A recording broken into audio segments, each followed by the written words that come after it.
Local Chamber of Commerce, who would have also loved to be here, but has been taken away by another assignment. Hence, I'm here representing.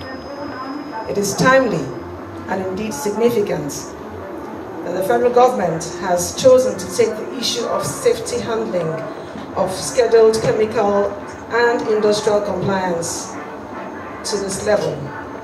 Through sensitization, relevant stakeholders not only will be compliant, but unnecessary loss of life will be curtailed and health hazards will be drastically, if not totally, reduced.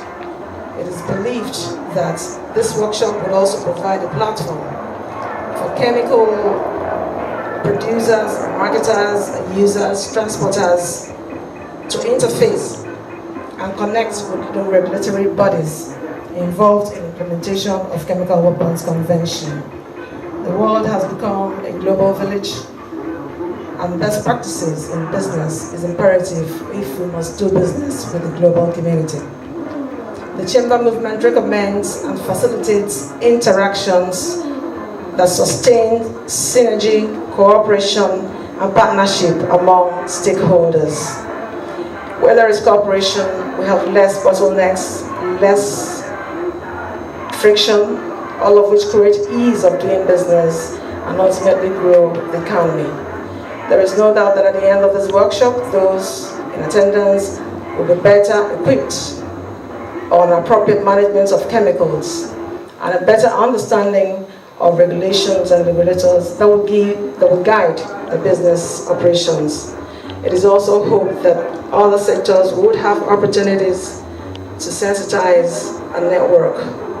On behalf of the President of Naccima, MFRJP, supported by the President of the Chamber of Commerce, Chief Nabil Saleh, the Chamber movement congratulates this initiative and wishes participants, facilitators, sponsors, organizers, and everyone else involved a fruitful and rewarding workshop.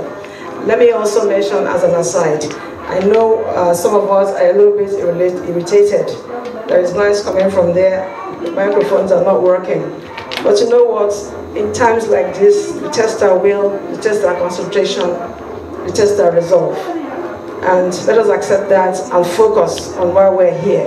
We're not here because of the microphones, we're not here because of the music, we're here to gain knowledge. And nothing will take that away from us. Thank you very much. Thank you very much, Ma. Thank you for that advice. Thank you for your wisdom. I'm grateful to you. On that note, permit me, ladies and gentlemen, to invite our amiable